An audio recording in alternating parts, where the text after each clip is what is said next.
Boa noite. Que mais uma vez nós tenhamos uma noite agradável, uma noite tranquila, em que a gente deixe no mundo lá fora os nossos problemas, nossas aflições, as responsabilidades, para que a gente possa simplesmente viver esse momento. Para que aproveitemos bem esses instantes que vamos estar aqui reunidos, é necessário que a gente se afinize com o ambiente. Por isso, importante é deixar lá fora tudo que possa nos atrapalhar o pensamento. São alguns minutos que vamos ficar reunidos, unidos num só ideal, que é estudar um pouquinho sobre o Evangelho. Que essas leituras, que essas análises possam calar fundo o nosso coração, possa iluminar o nosso entendimento, possa fazer renascer em nós a razão, os bons sentimentos e os belos ideais. Que, acima de tudo, a gente se inspire no Evangelho para levar a nossa vida. Muitas vezes, a gente se equivoca pensando que o Evangelho vai nos dar tudo aquilo que nós queremos, de mão beijada, com o mínimo de esforço, apenas pela aceitação. E não é assim que acontece. Aliás, nada na nossa vida acontece dessa forma. E não seria o Evangelho diferente. Ele nos inspira, ele nos dá força, ele nos guia. E que nesse caminho hoje possamos percorrer em paz e com serenidade, abordando com profundidade todos os temas dessa noite. Que Deus nos abençoe, nos ilumine, nos inspire e nos proteja. Que assim seja. Muito bem, gente. Hoje nós vamos então entrar no capítulo 145 do livro Caminho, Verdade e Vida, cujo título é Doutrinações. Como sempre, nós vamos fazer um pequeno conceito, que seja doutrinações. Será que a gente consegue? Doutrinações. O que a gente poderia classificar? A aplicação de uma determinada doutrina. Pode ser isso? Mais ou menos? Tudo bem. Então vamos entender aqui o que está escrito em Lucas, no Evangelho, né? Lucas capítulo 10, versículo 20, que é uma fala de Jesus, que diz assim, mas não vos alegreis, porque se vos sujeitem os espíritos. Alegrai-vos antes, por estarem os vossos nomes escritos nos céus. Olha, como sempre, é uma frase que a gente lê. Nossa, que bonito, né? Que linda frase. O que você entendeu? Não sei. Muita coisa no Evangelho a gente vê assim, nossa, que coisa bonita, que coisa profunda. O que você entende disso? Está muito longe da minha compreensão, os mistérios de Deus. Será? Será que com um pouquinho de esforço nosso a gente não consegue matar isso aqui, entender isso aqui? Vocês acham que Jesus teria todo esse trabalho que ele teve há 2000 anos atrás para deixar para nós um legado que nós não conseguíssemos decifrar? Não faz sentido, né? Então, vamos lá. Vamos desnudar o nosso. Mas não vos alegreis, porque se vos sujeitem aos espíritos. Quem são os espíritos? Qualquer um. Qualquer pessoa é um espírito. A diferença é que existem os espíritos encarnados e os espíritos desencarnados. Os dois dá para a gente exemplificar aqui? Dá. Quer o exemplo do espírito encarnado? Eu. Está bem sucinto, né? O espírito desencarnado, aqui está cheio. Mas vocês veem? Não. Por quê? Não tem matéria, estão vivos em espírito. Essa é a diferença. A mente que governa o nosso pensamento, ou que governa o pensamento deles, é igual? É. Qual que é a diferença? Eu estou encarnado, eles desencarnados, só isso. Então, quando fala assim, espíritos, pode ser qualquer ser humano, estando ele na matéria ou fora da matéria, estando encarnado ou desencarnado. Não vos alegreis, porque se vos sujeitem os espíritos. O que quer dizer isso? Para que a gente não se alegre quando os espíritos encarnados ou desencarnados se vos sujeitem. Tá? Vamos subentender esse se vos sujeitem. Faz de conta o seguinte: eu fiz uma prova valendo 10 pontos, tirei 8 pontos. Tá? É uma nota boa, né? Aí vem uma determinada pessoa e fala assim: nossa, você é muito bom, olha que notaço que você tirou, que coisa espetacular, você não deveria estar aqui, você deveria estar em outro lugar, isso aqui é muito pouco para você, você merece uma ascensão, ou seja, me elogia, me coloca lá em cima, sendo que eu não mereço. Não vos alegreis, porque se vos sujeitem aos espíritos. Quando alguém te dá aquilo que você não merece, ou que você sabe que não é portador disso, dessa qualidade, ou quando se exagera. Quer ver um exagero muito típico? O exagero de mãe.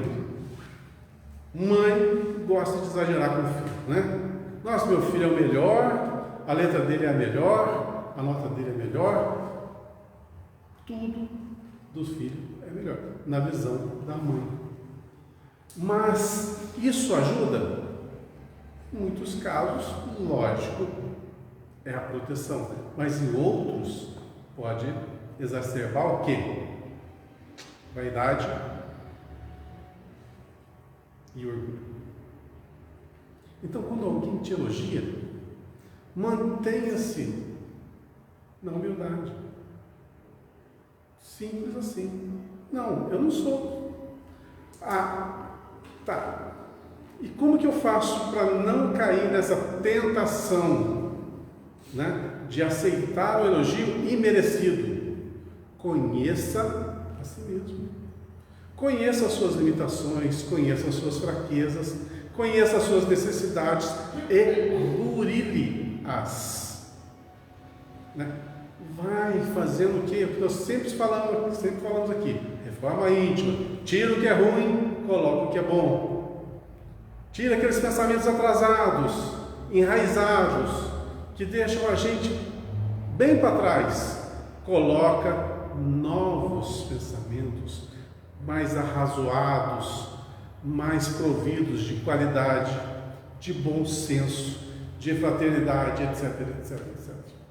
Então, no mundo, nós teremos muito isso aqui, ó.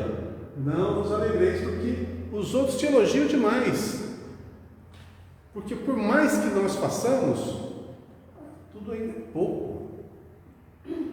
A gente está sempre numa crescente, tá certo? Às vezes o meu máximo é muito pequenininho, é uma coisa muito pequena, mas é o teu máximo. Então não nos comparemos também, então é uma outra dica, não nos comparemos com aqueles que estão lá na frente. É a mesma coisa você chegar na academia: estou começando o meu treinamento físico, tem aqueles fortões lá que levantam 200 quilos aqui. Você fala assim, eu vou ficar muito atrás, não, vou pôr 150 quilos. E o negócio não sai do lugar. Para quê? Para que isso? Exacerbar a vaidade, o orgulho. Querer fazer uma coisa que você não está preparado. Vai dar certo? Não vai dar certo. Não vai dar certo. Então, a gente faz o que está no nosso limite, mas não pensemos que a gente faz muito mais do que a gente realmente faz. Vamos lá, depois do ponto e vírgula. Alegrai-vos antes por estarem os vossos nomes escritos nos céus. Quer dizer que lá no céu, lá no plano espiritual, como querer entender, tem o nosso nominho lá com a nossa classificação. Fulano de tal, nota 8, beleza, passou no teste. É assim? Alegrai-vos antes por estarem os vossos nomes escritos nos céus. Ou seja, para que o nosso nominho esteja escrito lá, entre aspas, tá? Uma metáfora. Escrito, é necessário que nós façamos muito aqui, de verdade. Não é ser elogiado, mas realmente transformar em ações toda a nossa motivação no bem. Bom, feita essa primeira introdução, vamos começar com o texto de Emmanuel, para a gente ir continuando a sua exposição, tá bom? Frequentemente encontramos novos discípulos do Evangelho, exultando de conhecimento, de contentamento, porque os espíritos perturbados se lhes sujeitam. Então, vamos frase por frase, tá? Frequentemente encontramos novos discípulos do Evangelho. Quando se fala isso, pode ser aqui no Espiritismo, pode ser na Igreja Católica, pode ser em qualquer lugar, qualquer centro de estudo religioso, de atividade religiosa. Frequentemente encontram-se discípulos do Evangelho, exultando de contentamento, porque os Espíritos, quem são os Espíritos mesmo? Somos nós, encarnados ou desencarnados, se lhes sujeitam. Quer dizer o quê? Que a gente, aquele que está estudando o Evangelho, começando, praticando alguma coisa, seja em qualquer sentido, exulta de felicidade porque os outros os veem como alguém que está assim. Deu para pegar essa partezinha? Porque lembra aquele lembrete que eu sempre faço, eu sempre fiz quando nós estamos começando o curso. Toma muito cuidado com o conhecimento. Muito cuidado com o conhecimento. Quanto mais conhecimento, mais pode ser exacerbado o orgulho da pessoa. Eu sou aquele que sabe mais que todo mundo, que dá a palavra final, aquele que não erra, etc, etc. Isso nada mais é do que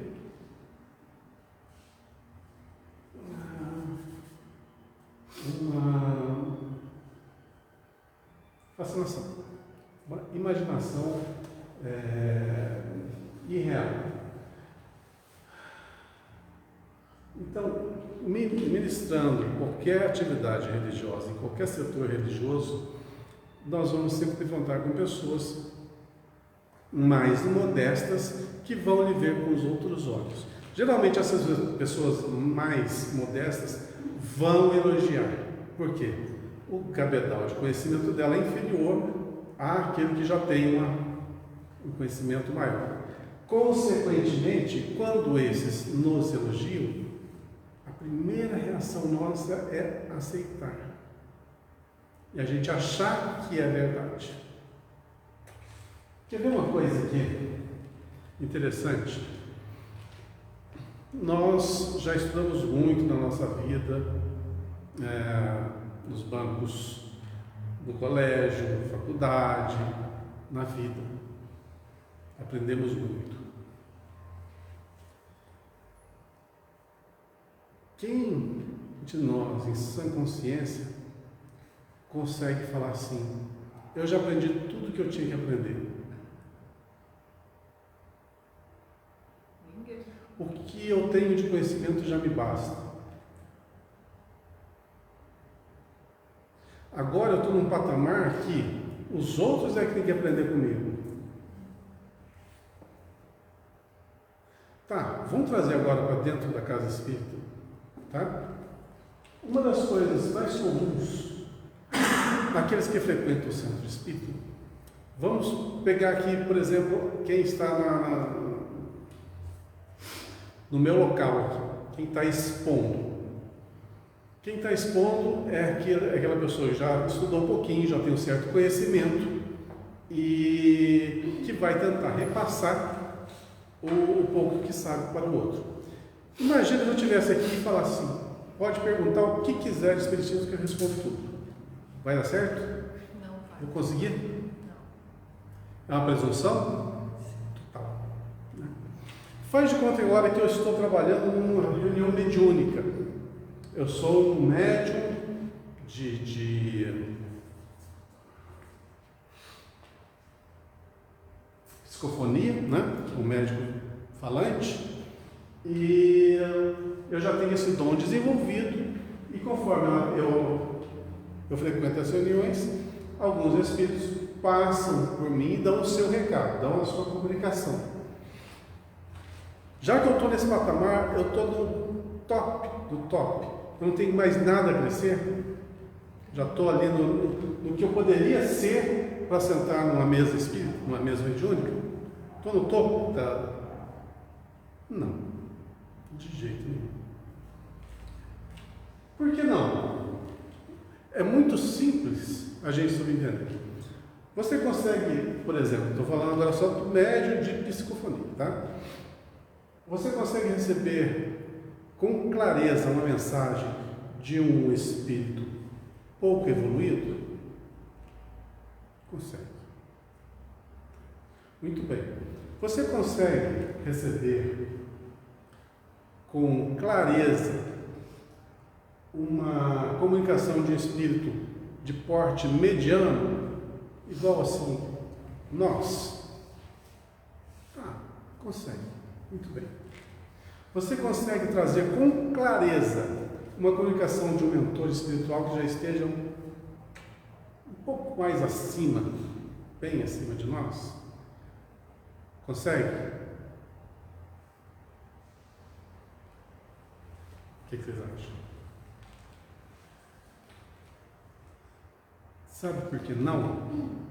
Sabe por que numa reunião mediúnica 99% das comunicações são de espíritos sofredores e apenas uma ou outra de espíritos iluminados?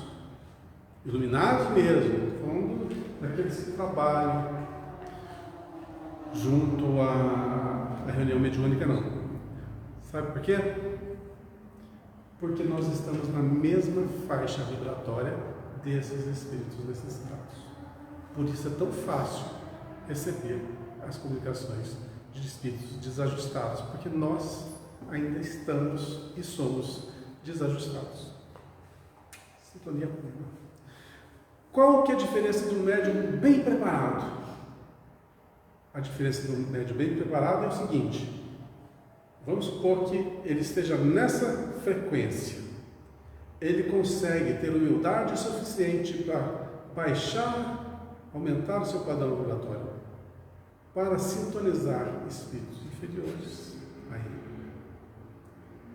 E consegue também, da mesma forma, elevar o seu pensamento a faixas superiores para conseguir captar as mensagens de espíritos que estão num patamar muito mais elevado que o seu.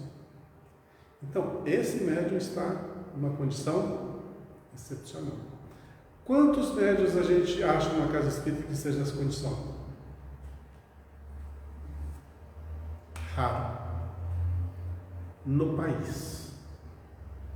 Não estou falando aqui não, é raro no nosso país. Isso. Então, aí chega uma determinada reunião mediúnica, aparece um espírito e fala assim: nossa, o médium tal, é uma maravilha, é uma beleza, coisa e tal, faz isso, faz aquilo, elogiou. pode riscar. Tem coisa errada. Primeiro, um espírito superior jamais vai exacerbar o nosso orgulho, nossa vaidade. Muito pelo contrário. Geralmente, eles vão puxar a orelha. Por quê? Porque eles não vêm aqui para nos bajular, e sim para nos soerguer. E como nós somos espíritos errantes ainda, precisamos mais de correção do que de elogios impróprios. Então, na nossa vida, vamos sair agora do exemplo da casa espírita. No mundo lá fora, mesma coisa, em qualquer situação que nós estejamos atuando, saibamos quem nós somos. E se meu orgulho for muito grande, minha vaidade for muito grande, que não me permita ver que eu estou equivocado. E aí? A humildade, a perseverança no bem, o trabalho na moderação dos sentimentos é constante aqui ou lá fora. Por isso Jesus disse aquela frasezinha: vigiai e orai. Vigiar o que? Os outros? Não. Vigiar a si mesmo. E orar para que o seu padrão vibratório esteja elevado, os seus pensamentos estejam elevados.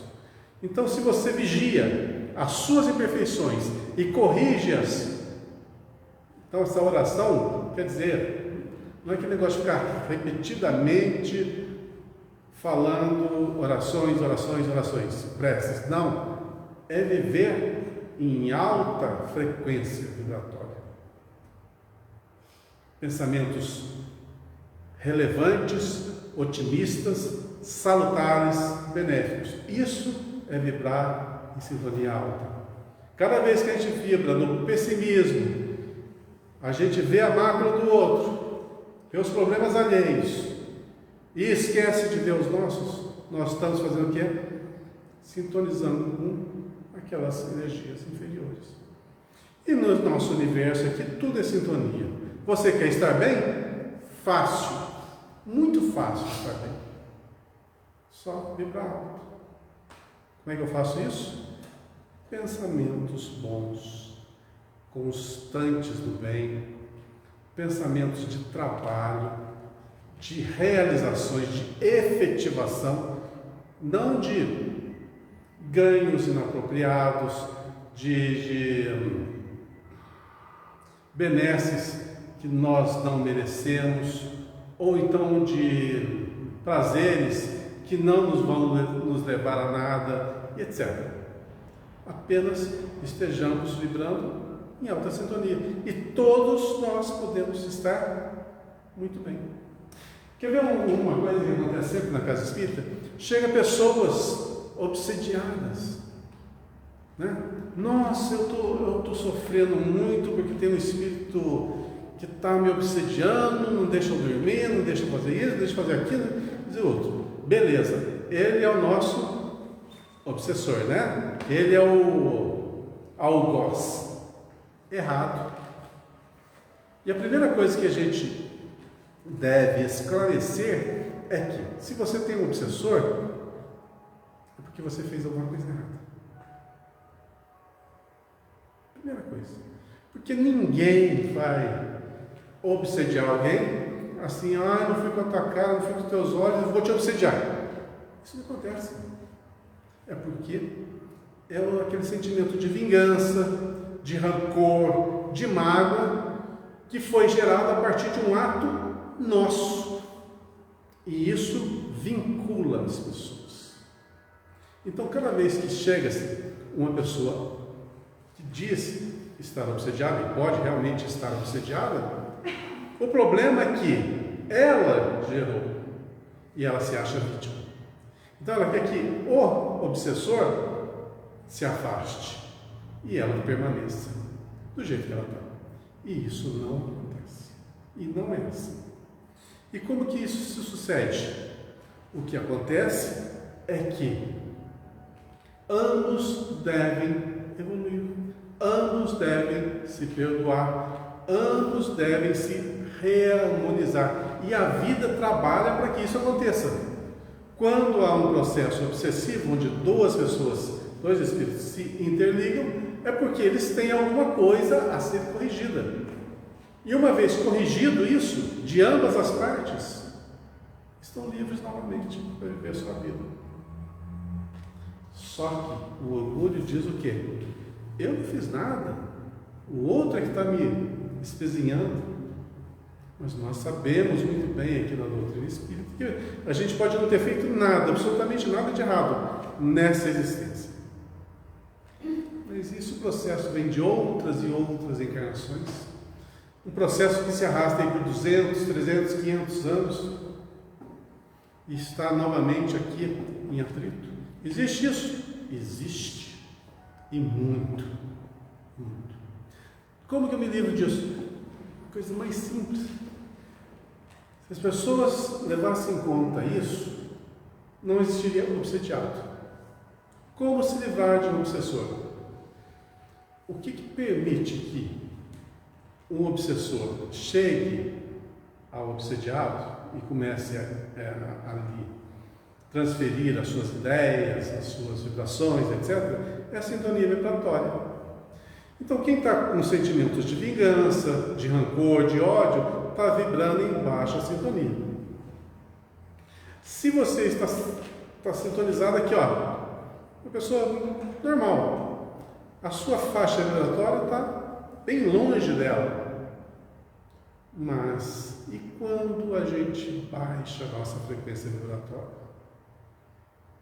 Aí chega a frequência deles. Por isso que fala-se muito assim, ó, os espíritos nos espreitam. Eles ficam esperando o momento do nosso deslize. O que é esse nosso deslize? Essa baixa vibratória. Aí eles têm campo para obsessão. Mas se você estiver sempre em alta, não vai. E outra coisa, todo o bem que você faz anula uma multidão de erros do passado. Então, se você perseverar no bem, com certeza você vai estar ajudando muitos que esse processo obsessivo pode nem chegar até você. Um exemplo, faz de conta, um caso hipotético, esse obsessor aqui não gosta dessa pessoa, por quê? Essa aqui, em encarnações anteriores, escravizou a família desse aqui. Tá? Um caso bem comum. Então, esse aqui era um pai de família.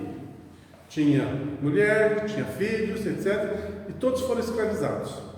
E esse aqui não perdoa, por quê? Todos os seus familiares, todos os seus entes amados foram torturados, passaram privações das mais horríveis. Tudo bem. É um bom motivo? Tá, vai lá. Só que esse aqui já passou dessa fase, já se reharmonizou e agora trabalha incessantemente no bem. E ele acolhe pessoas, ajuda as pessoas, trabalha em assistência social, é ativo no bem. E esses familiares desse indivíduo reencarnaram, vieram para o mundo físico, em condições ainda difíceis, e esse indivíduo aqui, que outrora era o algoz, passou a ajudar esses aqui, ou recebê-los como filhos adotivos, ou como filhos verdadeiros, né? Biológicos, e começou a tratá-los com todo carinho, com todo amor, com todo respeito. O que vai acontecer com esse obsessor aqui? Ele vai ver que todos os seus familiares estão bem, estão sendo muito bem tratados, que estão recebendo todo o amor, toda a dedicação, todo o apoio financeiro, etc. E ele está nessa condição miserável ainda porque não perdoou. Ele vai ver, todos estão bem, todos aqueles que eu amo estão bem, e eu estou assim. Aí, o que acontece? Aquela frasinha, o amor cobre uma multidão de pecados. É um caso hipotético, mas verídico, real, acontece.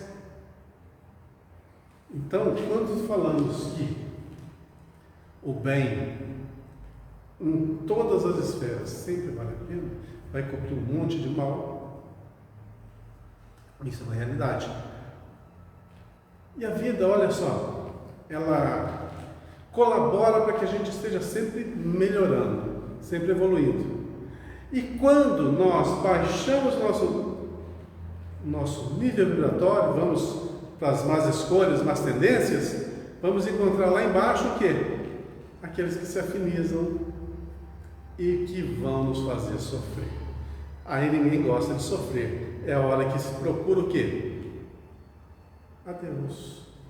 Se procura ajuda, procura livrar-se daquela dor, daquela obsessão. E aí começa-se novamente a se reharmonizar.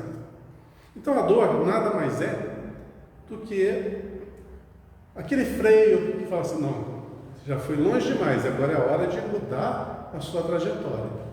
E a dor não te deixa afundar mais. Então muitos pensam que a dor é um mal.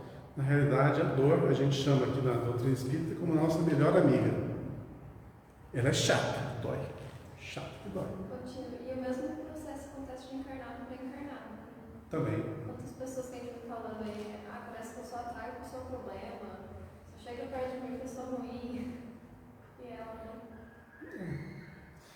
Por exemplo, se você frequenta um local de equilíbrio, um local onde os pensamentos são bem equilibrados, né? Bem construídos, você vai estar entre pessoas mais ou menos niveladas com a gente, né? E a possibilidade de encontrar pessoas com problema ainda é possível, mas é bem menor. Mas se você pega e vai para não vamos radicalizar. Festas indevidas. Mas em todo lugar tem pessoas boas e ruins, não dá para generalizar, né? Mesmo quando você fala nesse nível. Mas vamos pegar um local assim de procedimento assim impróprio. Vai encontrar pessoas de que nível ali? A grande maioria, pessoas com vibração baixa, né? Aí se for no trabalho não tem como você separar, né? Tem pessoas de tudo quanto é jeito. Logicamente, pela sua vibração, você vai atrair as pessoas que se afinizam com o seu jeito de ser, com o seu jeito de expressar, com o seu jeito de sentir, né? De viver. Agora, se você tem tendências assim mais baixas, um pouquinho, a mesma coisa. Então, nós vamos atrair aquilo que o nosso universo está pedindo. Tem aquele negócio, né? Pede que o universo vai. É mais ou menos por aí. É a tal da sintonia vibratória mesmo, né? Então, se você vibrou alto, quais vão ser as suas companhias? Né? Vibrou baixo, não é uma coisa. Onde que eu estou? Marrom, agora é o segundo parágrafo. Segundo parágrafo. É o segundo. Você fala. Narram com alegria. Puxa vida, então vamos sair desse aqui hoje.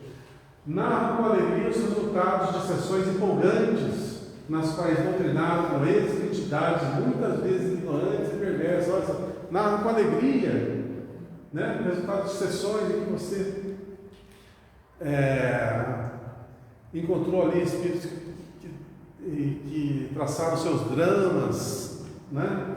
E acha que ali como se fosse um grande teatro, né? Que fosse uma enorme peça teatral e que você está se deparando com uma história assim, comovedora, bonita. Negativo. É a história do indivíduo. Você está ali para quê? Para ajudá-lo. Não para julgar, não para que isso seja aqui uma peça teatral, mas para que você seja aquela pessoa que vai fazer a diferença naquele instante. Perdem-se muitos no emaranhado desses deslumbramentos e tocam multiplicar os chamados trabalhos práticos, sequiosos por orientar em contatos mais diretos os amigos inconscientes ou infelizes dos planos imediatos à esfera carnal. Recomendou Jesus o remédio adequado a situações semelhantes, em que os aprendizes, quase sempre interessados em ensinar os outros, esquece, pouco a pouco, de aprender em proveito próprio. Eu gosto do Emmanuel porque ele tem uma ferradura assim, bem acolchoada, né? Dá umas patadas na gente bem dada, né? Quantas vezes a gente se perde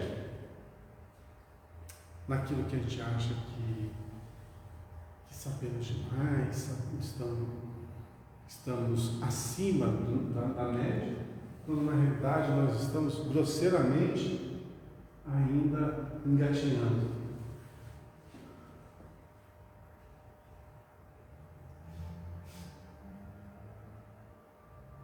Recomendou Jesus o remédio adequado em situações semelhantes, em que os aprendizes, quase sempre interessados em ensinar os outros, esquecem pouco a pouco de aprender em proveito próprio. Por isso que um dos nossos lemas é estudar sempre, porque não tem como você saber tudo. Então está sempre em constante aprendizagem, porque estacionar claro, não vai ser muito proveitoso. Vou fazer uma perguntinha só para a gente dar uma pausa aqui. Quem está lendo um livro esse ano? Já leu um livro esse ano? Um livro espírita, lógico.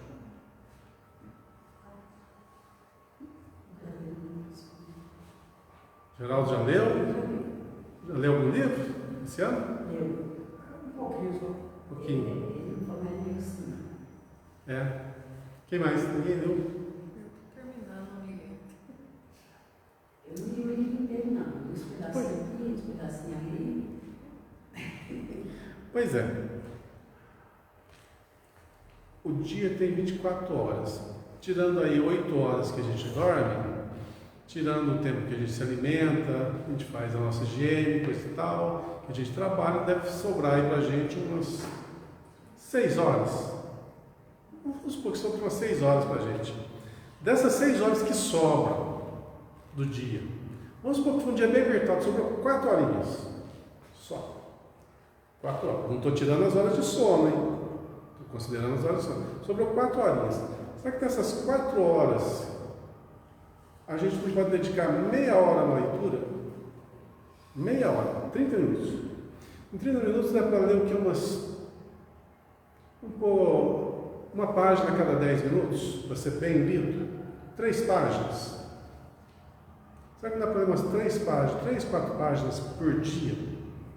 Se a gente ler umas 3 a 4 páginas por dia, em 30 dias a gente vai ler praticamente um livro por mês, usando meia horinha no nosso dia.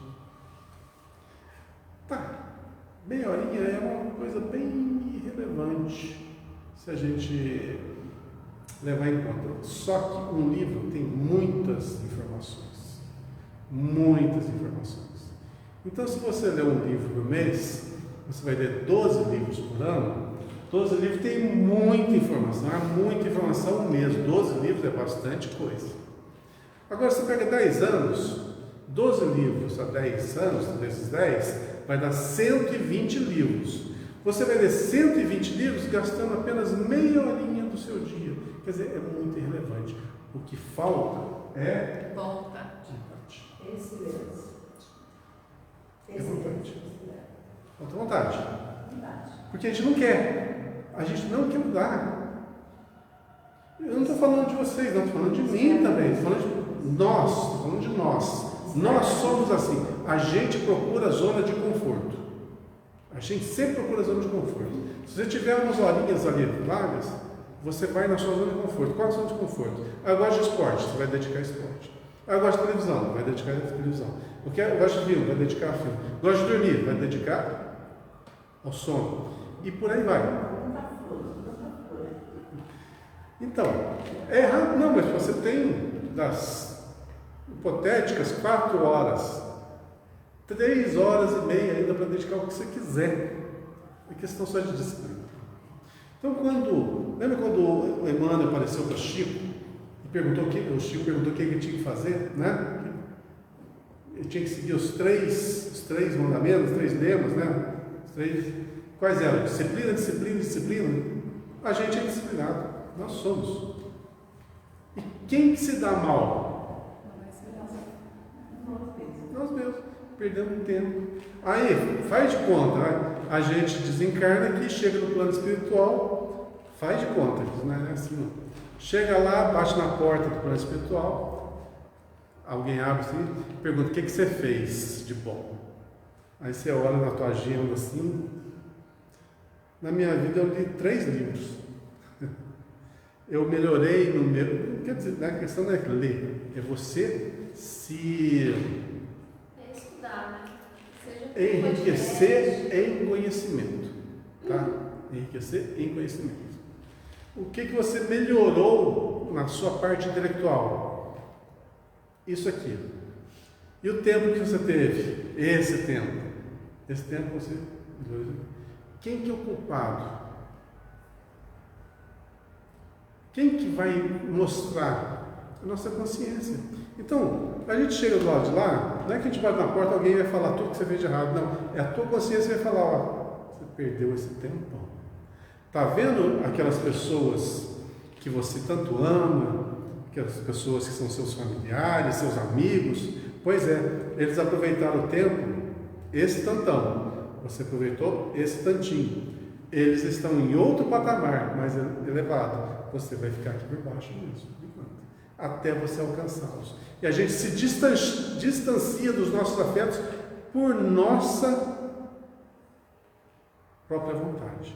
Então, é uma coisa muito séria que a gente tem que pensar, assim, a longo prazo, todo mundo quer conviver com seus afetos, sejam eles quais forem: marido, mulher, filhos, pais, mães, avós, amigos, mas só estarão juntos aqueles que vibrarem na mesma sintonia. É lei universal isso. E você pode conviver com quem você quiser, basta que você queira, só isso. Então, é bom ficar isso bem nítido, bem claro, para que quando a gente voltar para o plano espiritual, fala: cadê o indivíduo tal? Ah, está na colônia lá em cima, você não vai para lá não. Lembra do André Luiz quando foi para nosso lar? Ele encontrou com a mãe dele? Não, nós sabemos que não. Aonde que estava a mãe dele? Numa esfera muito mais elevada que ele. Eles conseguiam conviver? Não. Aonde estava o pai de André Luiz? Nas zonas umbralinas. Vejam, uma família: pai, mãe e filho. O pai nas zonas umbralinas, o filho em nosso lar, e a mãe numa colônia muito mais elevada. Estavam juntos os afetos? Não. Como que eles reajuntam de novo? Vem para cá, reencarna. Mas aí é um longo processo. Precisa de merecimento, trabalho, planejamento, etc, etc. Não é uma coisa assim: vou nascer. Não é assim que funciona. Não. Então a gente perde muito tempo. E nesse tempo, o que vai acontecer? A dor da separação, a solidão dentro do peito, a falta de algo que você não sabe o que é os seus afetos que estão longe. E às vezes, aqui, encarnado, a gente sente isso. Quantas vezes a gente não depara com isso: nossa, tem uma coisa me faltando, e você não sabe o que é. E essa coisa que está faltando é o quê? Você que ficou para trás por sua própria escolha. Vamos terminar isso aqui, que já estamos pouco tempo, né? Onde eu estou? No último parágrafo, né? Voltando então ao texto referente ao centro ideal. Que os doutrinadores sinceros se rejubilem, não por submeter criaturas desencarnadas em desespero, convictos de que em tais circunstâncias o bem é ministrado não propriamente por eles, em sua feição humana, mas por emissários de Jesus, caridosos e solícitos, que os ajuda de uma maneira de canais para a misericórdia divina. Vale a pena retratar um pouquinho isso aqui. Vamos citar um outro exemplo. Reunião mediúnica. Como que ela funciona?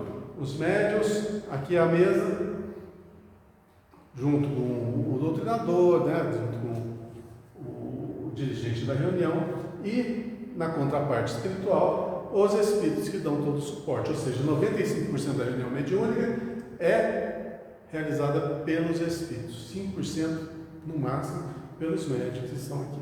Então a gente não faz nada, ou muito pouco. Mas o que a gente faz é importantíssimo. O que acontece? Quando um espírito vai comunicar-se, ele se afiniza muito com a sintonia nossa de encarnados, que é uma sintonia ainda grosseira, né? Então, quando há essa sintonia, há a possibilidade da comunicação, né, ser dada através do médium. E esse espírito, muitas vezes, aqui, para eu explicar bem isso aqui, eu ia gastar um bom tempo, sabe? Mas vou ser bem rapidinho por causa do nosso horário. Quando o espírito se comunica, há nele o que nós chamamos de choque anímico. O que é choque anímico? Muitas vezes a pessoa que desencarna, o desencarnado, ele fica no estado de perturbação. O que é o estado de perturbação? Você está como se fosse num sonho ruim. Você é alheio à realidade. Então, quando ele é trazido à presença de um médium, há o chamado choque anímico. Ele sai desse estado de perturbação e se beneficia da mente do médium, e é como se ele acordasse ali, naquele instante. Então, nesse estado de perturbação, ele não consegue divisar os espíritos que estão querendo ajudá-lo. Entende? Sempre vai ter ali quem vai tomar conta, mas o espírito desencarnado, que está em fase de perturbação, ele não divisa outros que estão numa sintonia superior. Então, quando ele é trazido aqui, ele vai entrar na sintonia vibratória do médium, e ele vai conseguir divisar tudo que está ali naquela frequência vibratória. Então, ali os mentores tornam-se visíveis a eles, e eles podem travar um certo diálogo, e assim inicia-se o atendimento. Então, basicamente, na maioria dos casos das comunicações, o primeiro socorro é dado aqui, mas depois de despertado, ele vai ser totalmente cuidado, orientado. Quem faz isso? O plano espiritual. Por isso o trabalho grosso é todo deles. O nosso é o quê? Servir de instrumento de despertamento, às vezes nos diálogos preliminares, que são assim muito rápidos para se mudar o comportamento de alguém, mas é um início do quê? De uma nova realidade para aqueles que estão comunicando. Então, vou ler aqui, ó, que os doutrinadores sinceros se rejubilam, não por submeterem criaturas desencarnadas em desespero, ou seja, quem está trabalhando em reunião mediúnica simplesmente é um instrumento da espiritualidade superior que faz todo o trabalho, tá? Desde a escolha, desde a triagem daqueles que vão comunicar-se, vão ser atendidos, que têm o merecimento para ser atendido, coisa que a gente não tem condições. Imagina você fazer uma reunião mediúnica aleatoriamente. Vamos juntar nós todos que estamos aqui, vamos fazer uma reunião. Faz de conta, fala daqui, qualquer outro lugar. Na minha casa, por exemplo, não tem preparação nenhuma. Vamos reunir todo mundo em volta da mesa e vamos fazer uma reunião mediúnica. Faz de conta que todos nós somos médios, tá? Quem que vai aparecer lá? Quem nós invocarmos.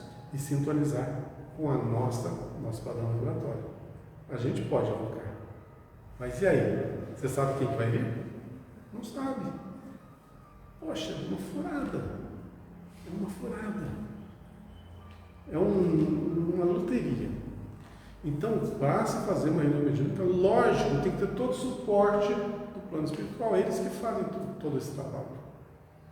Então, não é uma coisa feita assim a esmo, uma coisa muito bem dirigida e planejada. Então, a gente tem que se rejubilar disso. Nós, doutrinadores, nós médios, são grande coisa? Não. Somos apenas, vamos dizer assim, os que têm os cargos mais simplórios somos nós. Então, não há motivo nenhum para a gente estar em ascensão. Porque eu sou um palestrante, eu sou um doutrinador que tem uma eloquência assim, muito farta, muito bela. Eu sou um médico de uma facilidade muito assim, abrangente. Nada, nós somos só servidores. Só servidores. Mas, tem aquela fala de Jesus: se você quiser ser o maior de todos, o que tem que fazer mesmo? Seja o servo de todos. Nunca fazer reunião em casa, né? Nunca fazer reunião fora do centro espírita, porque a gente pode quebrar o nariz. Você vai dar muito trabalho para o seu protetor espiritual. Vai dar muito trabalho para ele.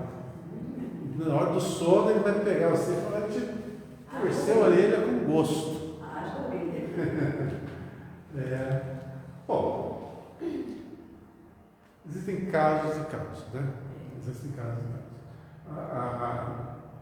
A recomendação é que não se faça, porque a grande maioria das pessoas não tem preparação para isso. Nada impede, porém, pessoas que têm já um autoconhecimento de causa, uma mediunidade bem trabalhada, a certeza da proteção espiritual, que você faça alguma coisa nesse sentido. Mas, no geral, a gente não pode generalizar. Então, portanto, generalizando, é melhor falar assim: não, tem local adequado. Terminando, a palavra do mestre aos companheiros é muito expressiva e pode beneficiar amplamente os discípulos inquietos de hoje. Discípulos inquietos, aqueles que ainda se perdem na imagem e esquecem do trabalho. Trabalho tudo. Trazendo assim para uma comparação bem grotesca. Tem um time de futebol. Nesse time de futebol, os 11 jogadores são os melhores do Brasil. Eu coloco os 11 jogadores para jogar. Só que eles, sem correr, sem se esforçar, eles vão conseguir ganhar o jogo? Podem ser os melhores que forem. Se não desenvolver as suas qualidades, o seu trabalho, nada se faz.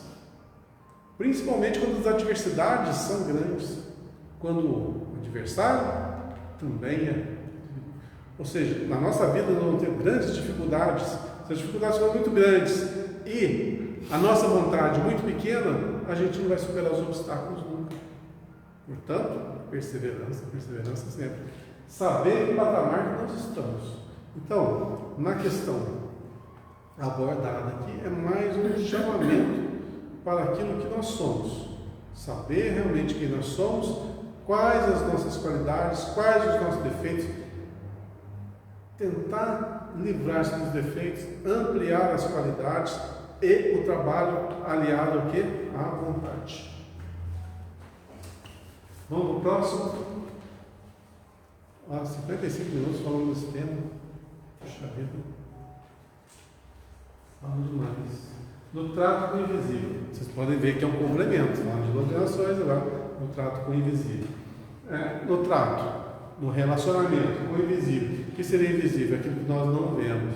No caso que nós estamos abordando aqui, seria o plano espiritual, que a gente não vê. Mas você sente o plano espiritual? Sente. Sente ao ponto de ser influenciado por ele? A todo instante.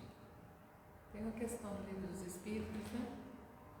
Os Espíritos influenciam muito mais do que a gente possa imaginar. E a gente é influenciado mais por bem ou mais por mal? Depende da sintonia.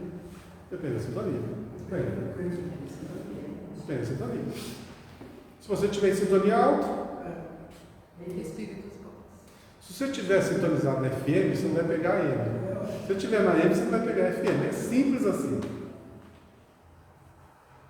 Vamos lá. Esse texto pequenininho aqui está em Marcos capítulo 3, versículo 23.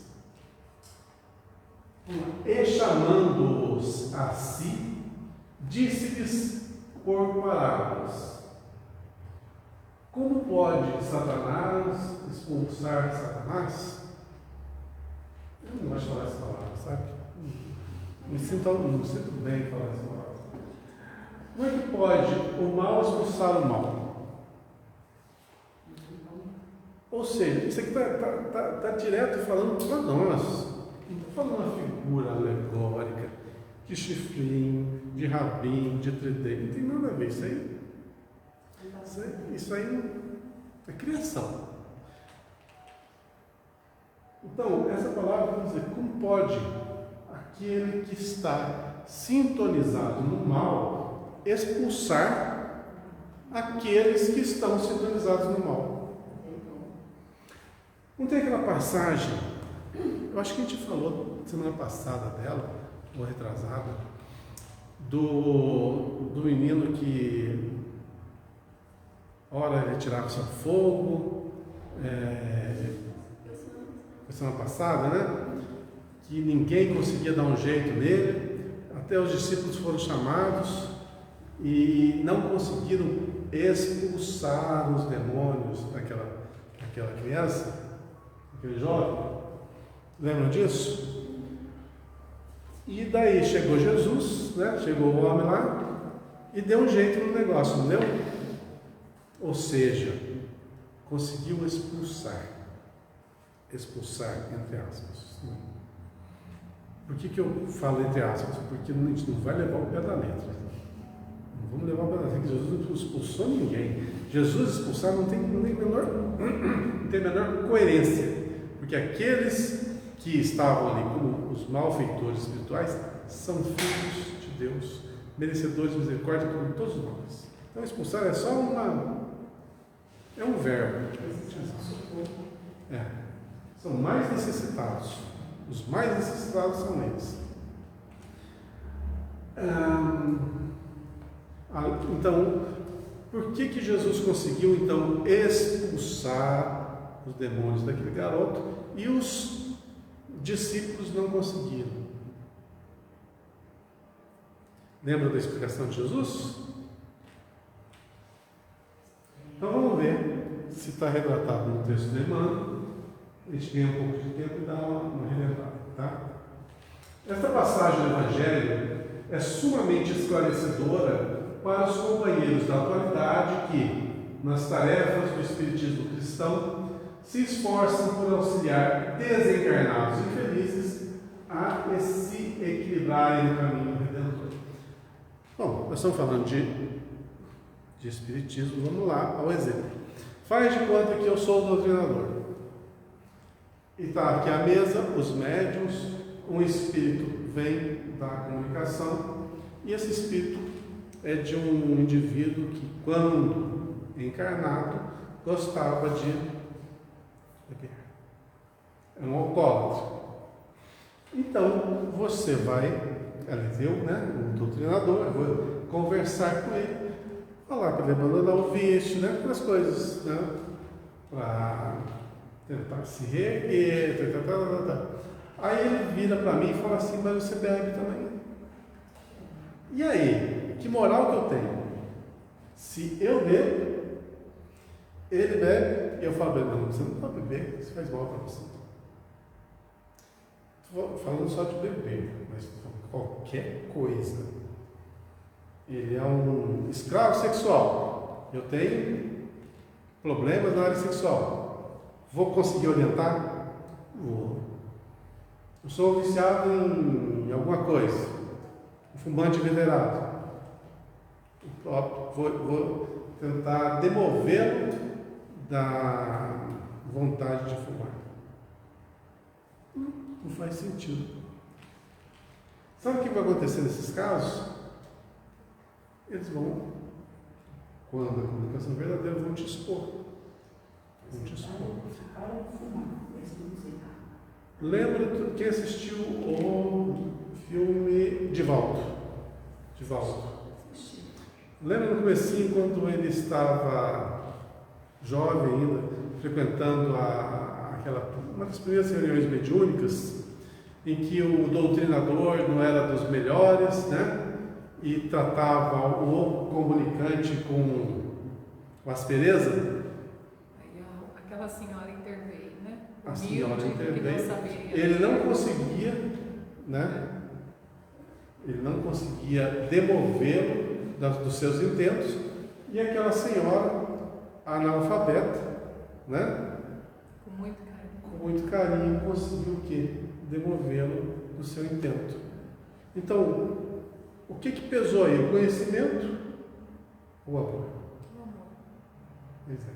E o outro era a palavra da boca para fora.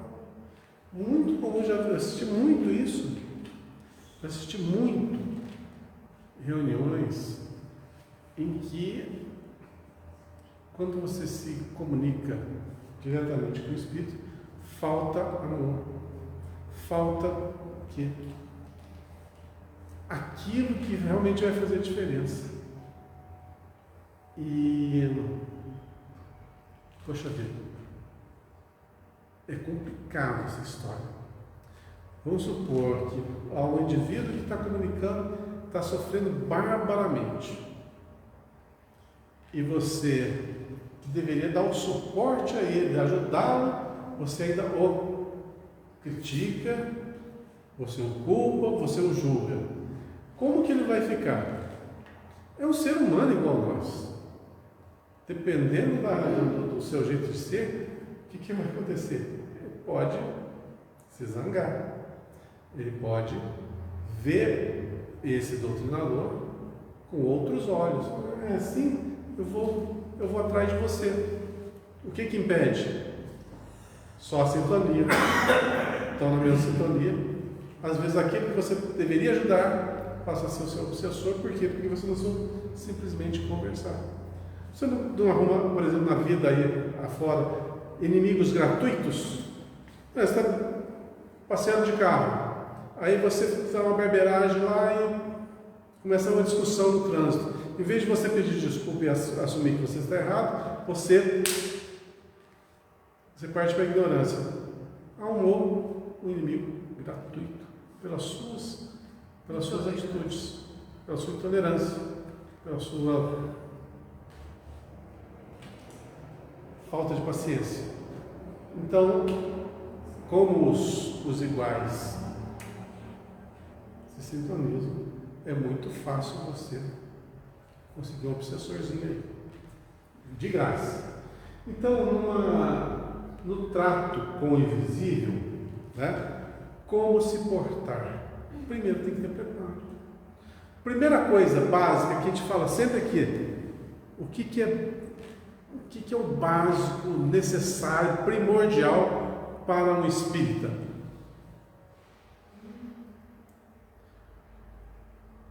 Básico, lembra? Básico. O que é básico? Básico é base. Conhecimento. Base sólida. Qual que é essa base sólida? A gente fala bastante sobre isso. A codificação careca é a base. Justamente, você é o Evangelho. Conhecimento. Exatamente, o Evangelho é a base. Por que Evangelho? Porque eu tenho um livro na mão, acho que eu segui Evangelho. Eu tenho um livro na mão aqui, isso aqui vai me proteger? É isso? Não.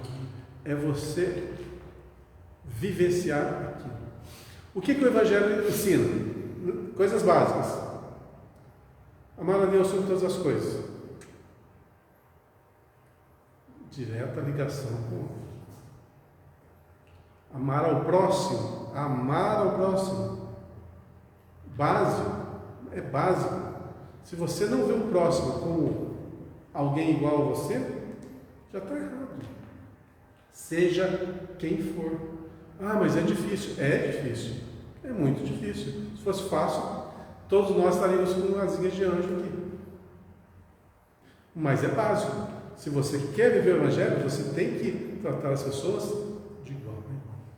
Mas com fraternidade, sendo caridosos, amáveis, tolerantes, indulgentes. O que mais? Bastante coisa. Né? Para isso tem que fazer uma reforma íntima, né? Essa é a base. Em cima disso que você constrói o quê?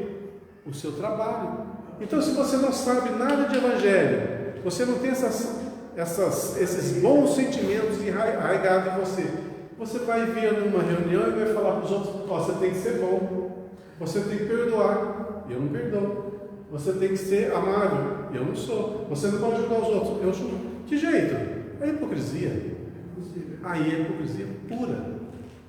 Aí eu não faz o que eu faço. Esse é ledo engano. Você engana a si mesmo. Quem vive em fantasia, uma hora vai ter que se deparar com a realidade. A realidade é dura. A realidade é dura.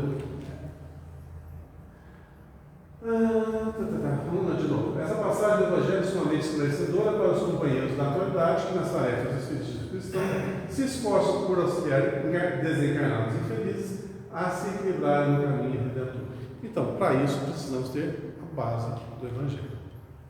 Ninguém aguarde êxito imediato para procurar amparar os que se perderam na desorientação, porque esse processo é longo. Ninguém muda da água para o vinho. Natureza não dá salto de jeito nenhum. Por isso, sem ter paciência, você não lida com o próximo. Sem ter indulgência, você não lida com o próximo. Sem se colocar no lugar dele, você não consegue lidar com o próximo. Porque você não sabe o que ele está passando. Você não sabe o que ele está sentindo. Como é que você vai ajudar?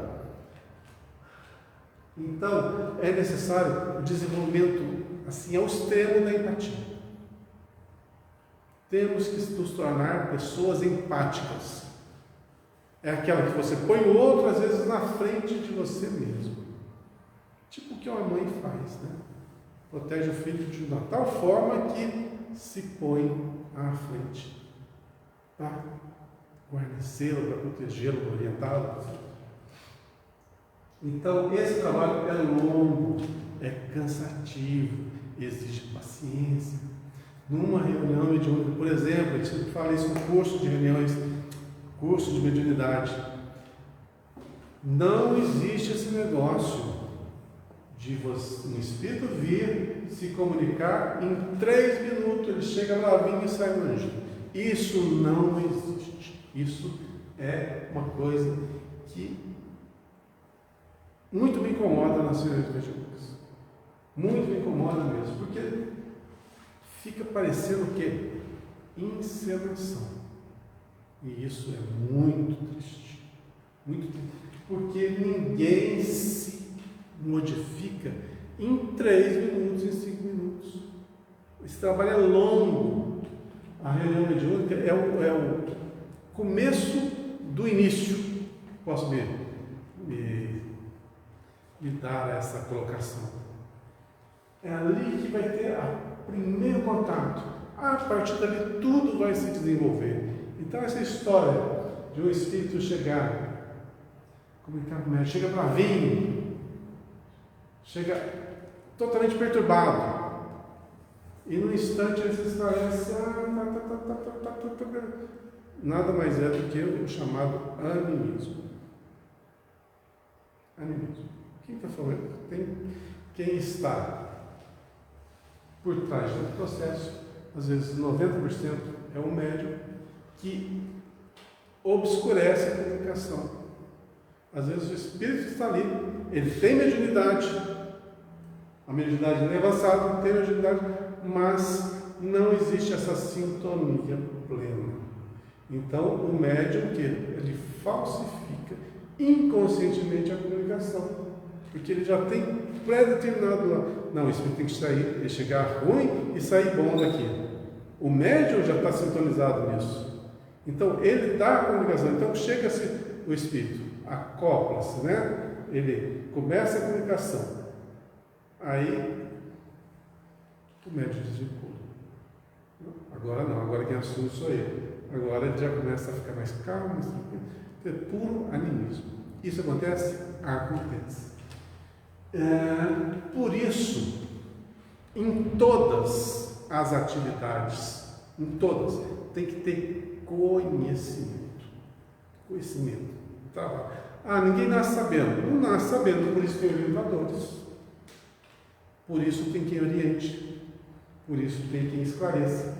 E muitas vezes as pessoas têm mediunidade, mas não têm humildade. Esse é um problema. Porque quando alguém chega e fala assim, fulano, não é assim, assim, assim, assim. O indivíduo levanta-se, pica a mula e não volta mais. Porque melindrou. Se melindrou, se o indivíduo melindrou, é porque o seu orgulho foi arranhado. Então, se ele é orgulhoso, ele não está devidamente preparado para uma tarefa tão nobre. Então, tem certas coisas, gente, que só com conhecimento. E outra coisa, para estar na doutrina espírita, tem que se desenvolver a humildade. Porque é uma patada além da uma patada em cima de outra. Principalmente quando se lê Emmanuel. Emmanuel não passa a mão na nossa cabeça, mas de jeito nenhum. Ele aponta os erros, assim, com classe e sem dó. Então, nada do que está falando aqui não deixa de ser, para nós todos, um grande alerta. E é necessário, por quê? Poxa vida, imagina você numa sala, se você é médico, uma sala de cirurgia.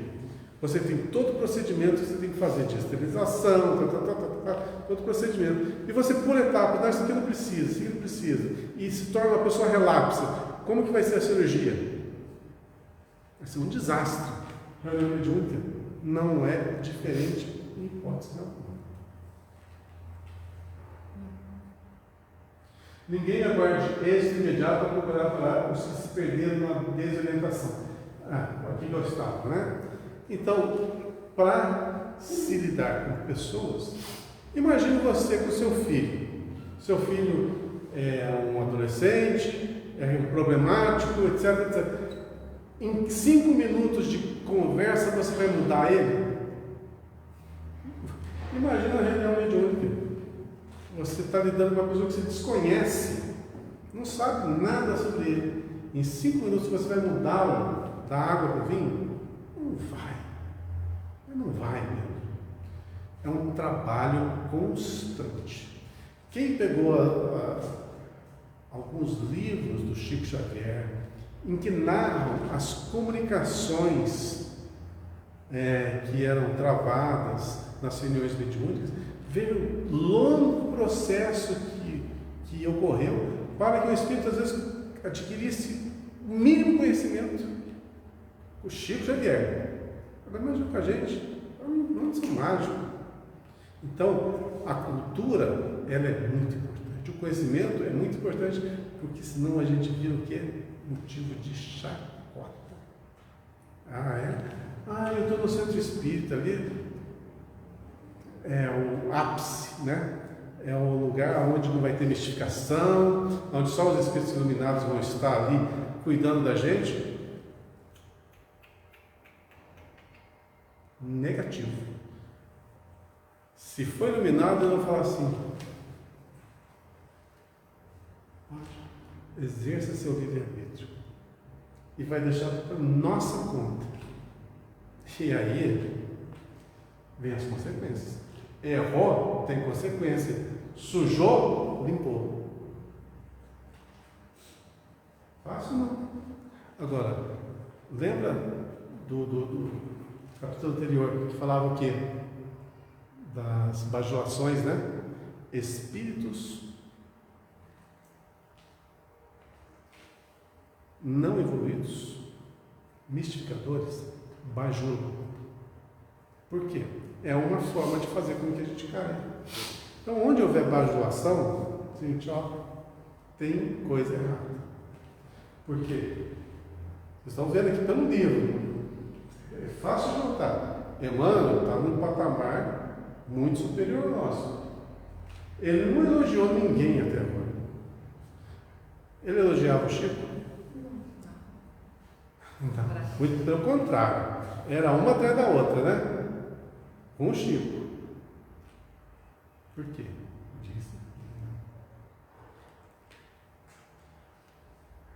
É impossível dispensar a colaboração do tempo para que se esclareçam as personagens das tragédias humanas e, segundo sabemos, nem mesmo os apóstolos conseguiram de pronto convencer as entidades perturbadas quanto ao realismo de sua perigosa situação. Todavia, sem atitudes esterilizantes, muito pode fazer o discípulo no setor dessas atividades iluminativas. Na atualidade, companheiros devotados ao serviço ainda sofrem a perseguição dos adversários da luz, que lhes atribuem sombrio pacto com poderes perversos. O sectarismo religioso cognomina-os sequazes do mal, impondo-lhes torturas e humilhações.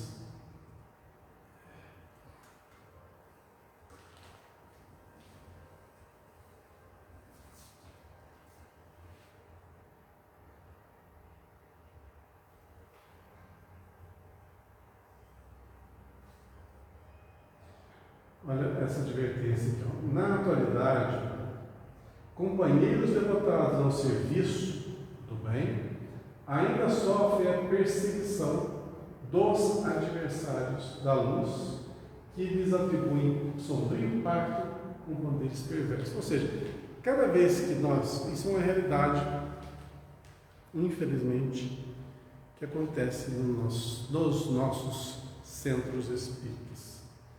Perseguição. Por quê? Quando você tenta levar à luz o conhecimento, o Evangelho, a um grande número de pessoas, existem os adversários da luz, os adversários do bem, os ignorantes, e estes são os perseguidores. É gratuito? É gratuito. Agora vejam bem, nós nos dedicamos à divulgação do Evangelho, divulgação da doutrina espírita, esclarecimento dos outros, melhoria, reforma íntima das pessoas, que vai elevar o padrão vibratório delas, né? O que isso vai fazer? Com que esta grande multidão de pessoas se afastem das zonas mais abissais. Vão fugir ao jugo daqueles que a subjugavam. E quem que vai ser o adversário gratuito nosso? Esses que estão sendo, né, lesados, entre aspas. Então, cada vez que você tenta fazer o bem, com toda certeza, vai ter um adversário gratuito ali. As pessoas que frequentam os centros espíritas, muitas são perseguidas? Muitos centros são? Tem até uma peça espírita agora, que eu acho que ia passar aqui para os alertas, se não falha a memória, no teatro, que chama Aconteceu na Casa Espírita. Já ouviu falar desse livro? Esse livro relata que é um caso de um centro espírita que estava indo bem no seu desenvolvimento do trabalho, e o pessoal lá de baixo, né? Opa, vamos dar um jeitinho nisso aí. E eles se infiltraram, espiritualmente falando, na casa e promoveram o maior rebuliço. aquilo que estava ali funcionando, que é uma beleza, praticamente veio abaixo. Então, esse livro Aconteceu na Casa Espírita fala justamente sobre isso. Esses adversários gratuitos do bem. Cada vez que você tenta ajudar alguém, né, ou principalmente em grande escala, a possibilidade de você ser uma pessoa marcada, ela é muito grande. E o que te protege? Se não tivesse... Aí, Valério, é o seguinte, aí a pessoa tem que ter um certo equilíbrio para ter uma propensão no protetor espiritual. Exatamente, você tem que ter a sintonia alta, né? Porque senão a coisa Porque se você não tiver uma sintonia bem equilibrada, o teu próprio mentor espiritual não vai poder te ajudar, né? Então, aquele que tende a se dedicar ao bem, ao trabalho no bem, tem que estar bem alinhado, bem... fugiu a palavra. Equilibrado. Bem equilibrado.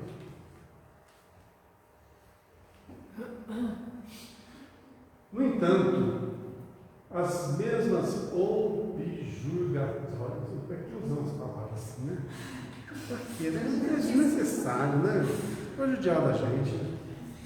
No entanto, as mesmas objurgatórias. Quem tem Google aí, né? Por favor, porque agora me pegou.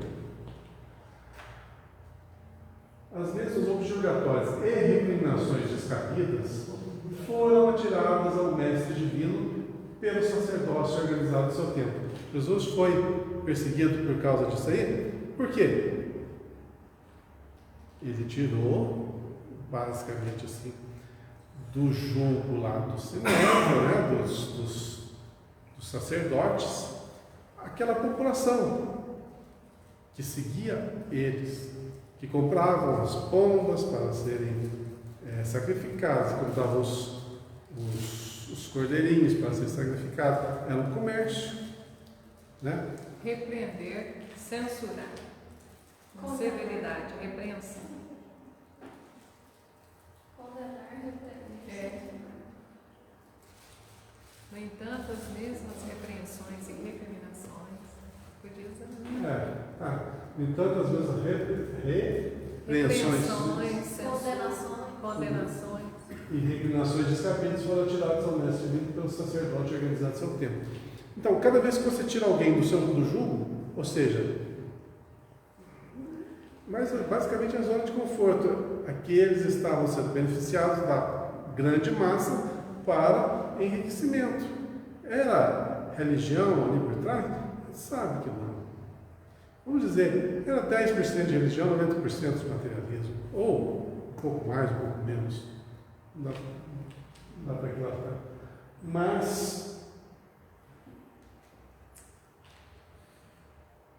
então, cada vez que você mexe nisso aí, a probabilidade de uma contrapartida, né, é muito grande. Se você não estiver bem equilibrado, você vai se levar. Então, esse livro Aconteceu na Casa Espírita é um bom exemplo disso aí. Aqueles que se dedicavam ao bem. Tem outro livro, o Geraldo, eu passei por um livro, não passei? Contra os Príncipes e as Potestades. É um livro também que aconteceu na Casa Espírita, né? Só que é relativo a uma reunião mediúnica. Relativo a uma reunião mediúnica, justamente. Existem 13 trabalhadores na reunião mediúnica e todos eles são assediados de alguma forma. Justamente, é bem parecido o que aconteceu lá com o que retrata nesse livro Aconteceu na Casa Espírita, que é justamente o trabalho que era bem alinhado, bem equilibrado, de vários voluntários na Casa Espírita, todos eles receberam um tipo de obsessor. Alguns se deram bem, alguns sucumbiram, mas a grande maioria, né, houve uma interferência no plano espiritual. Mas é que, em relação aos trabalhadores, todos eles têm sua fraqueza, né? Sim, eles atingiram. Justamente, foram justamente na fraqueza. Justamente uma fraqueza que o indivíduo tem.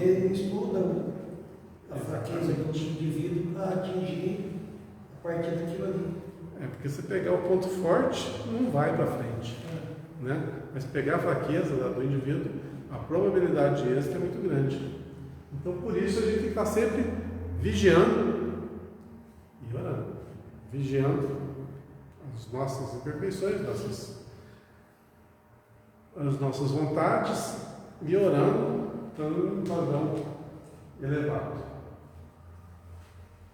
Atendendo aos enfermos e obsediados, entregues a destrutivas forças da sombra, recebeu Jesus o título de feiticeiro, filho de... Isso constitui significativa recordação que, naturalmente, infundirá muito conforto aos novos discípulos. Então, se Jesus se dedicou nós já sabemos muito bem o que ele fez, qual foi a sua obra, né? Atendendo aos enfermos obsediados, entregue a destrutivas forças da sombra, recebeu o título de feiticeiro e outras coisas mais. Jesus, imagina nós. Mas, tá, as pessoas podem nos classificar do que quiserem. Ninguém fala daquilo que não exista no seu coração. Se existe fel, vai destilar fel. Se existe revolta, vai destilar revolta. Mas isso não condiz com a realidade. Então, se alguém nos vomitar impropérios, a gente tem duas escolhas a fazer: ou aceita ou rejeita. Se você aceita, é quando você não perdoa, você guarda uma mágoa, um ressentimento daquela ação que foi lhe desferida. Isso é um problema.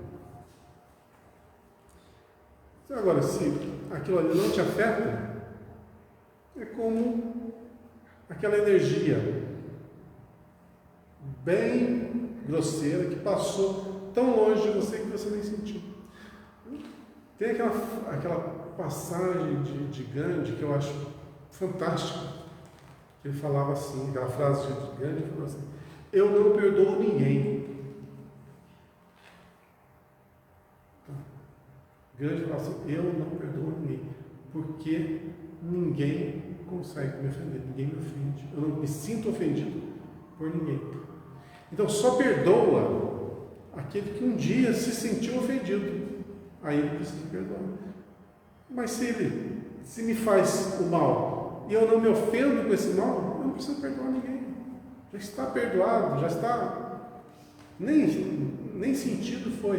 Então o negócio, você está nessa vibração e te faz coisas ralas, você nem vai sentir. O Cristo perdoou. O Cristo falou assim, lá do alto da cruz: eu vos perdoo. Pensem bem, falou? Não. Está aí um exemplo. Não precisa, não se ofendeu. Conhecia a natureza humana, sabia das infantilidades, da ingenuidade daquele povo. Mas daí essa palavra que você falou aí, eu não perdoo ninguém. Tá, mas aí o sentido da palavra foi o seguinte: é porque ele não foi atingido ou porque ele não se ofendeu. Ele não se ofendeu. Ah, bom, entendi. Tá? Então, só perdoa quem um dia se sentiu ofendido. Certo. A tal pessoa me ofendeu, me magoou, mas eu perdoo, eu tiro isso do meu coração, eu perdoei. Mas se eu não guardei nada aqui, o que eu vou fazer? Não trazendo a dentro. A vida é feita de escolhas. Se alguém te ofende e você guarda essa mágoa, a escolha foi sua. Você não precisa guardar. É verdade?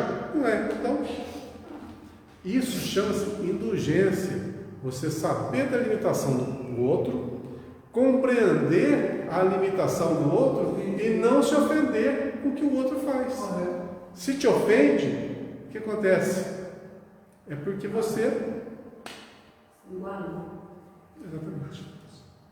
E aquele que não perdoa é pior ainda, porque pega aquela vibração de ofensa e guarda esse veneno aqui. Isso vai causar um mal violento. Então, o que é o mais sensato a se fazer? Se te magoou, esquece. Um fala aquilo, não diz o outro. A melhor coisa a se fazer. Qual que é o título mesmo? Invisível? O trato com o invisível. É. Muito bem. Então, para arrematar o nosso tema no trato com o invisível, o como devemos proceder. Vibração alta, pensamentos equilibrados, voltados na base do Evangelho. Amor, fraternidade, urgência, perdão, etc, etc. Se você não tiver nada desses sentimentos na sua base, você palavras jogadas ao vento. Você fala, perdoa, mas guarda tudo dentro de si. Então, a gente trabalha o quê? Nosso ser. Quando a gente estuda, quando a gente ora, quando a gente vibra alto, quando a gente comete boas ações, a gente está criando o nosso ser. Ou seja, perdoando a boca para fora não adianta, tem que ser de dentro. Né? Falar da boca para fora não adianta. Não, nada da boca para fora.